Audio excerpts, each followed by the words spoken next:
Well, there's no question that Taylor Swift is absolutely loved by her Swiftie fans, but she has also become a real force behind the scenes in the music industry over the course of her career.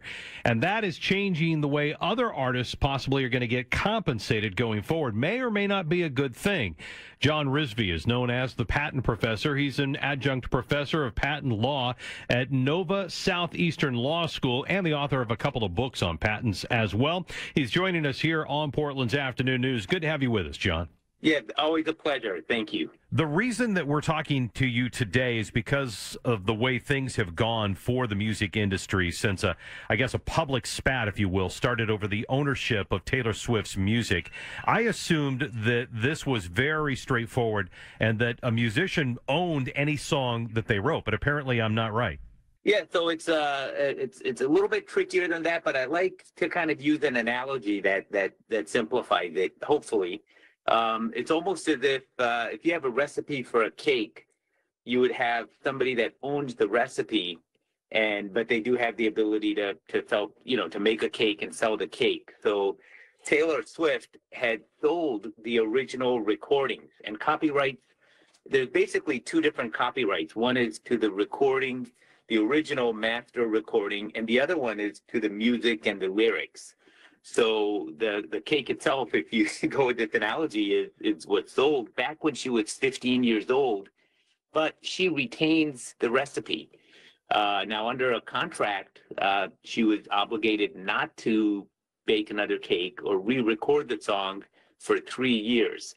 And once that 3-year time period ran out, she began re-recordings of her music, and they've been incredibly popular. She, as everyone knows, she refers to them as Taylor's version, and they're separately copyrighted to her, and it's not a violation for her to re-record because it's been more than 3 years, which is what the original contract required, and it's not the original master sound recording, which is what she had sold.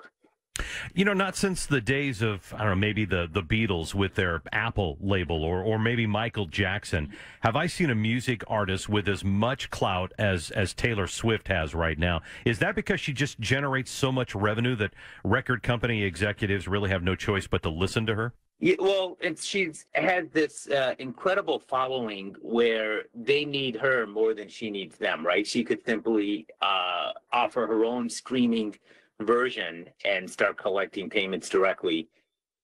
Most artists don't have anywhere near that amount of negotiating power, which is problematic because even though 3 years is somewhat typical for the restriction on an artist re-recording their music, that's bound to change as a result of what's happening here. And we very well could see artists forced to sign 15, 20, maybe even 30-year contracts, giving up their ability to re-record their music. And that hasn't been the case until now.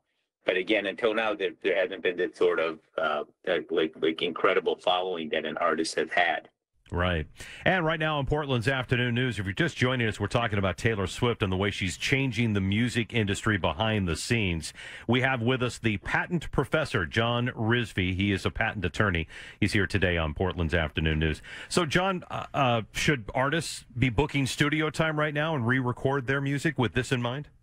Well, if they have the following, and if they're out of that contractual agreement where they can't re-record, then they certainly have the right and the ability to re-record. And if they have enough of a following that they could find a way to commercialize that certainly they have the right to do that. But the other kind of negotiating chip that they have is that any re-recordings that are released diminishes the value of the original. So if they don't, if they really don't want to go through the hassle of trying to commercialize the music, sell it, and make money from it that way, they could go back to the record label and say, hey, I'm out of contract. I am permitted to re-record, but if you're interested in me taking that off the table, perhaps I can agree to a further extension, and they can go back to them, and perhaps the record label might say, hey, you know what, we don't want you to re-record because no one's gonna buy the original master anymore or listen to that. Yeah. So we'll pay you X amount of money if you agree, even though you're out of contract.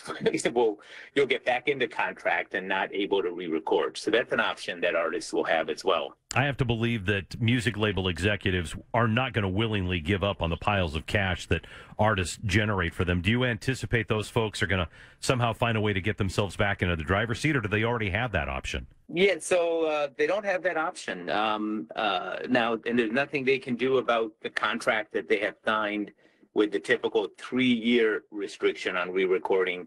But I absolutely think this is going to change how those contracts are drafted, and 10, 15, 20-year restrictions on re-recording are not going to be unheard of. All thanks to Taylor Swift, it would seem. Well, we have been talking to patent expert John Rizvi. John, thanks a lot for your expertise. Thanks for being here today. Always a pleasure. Thank you.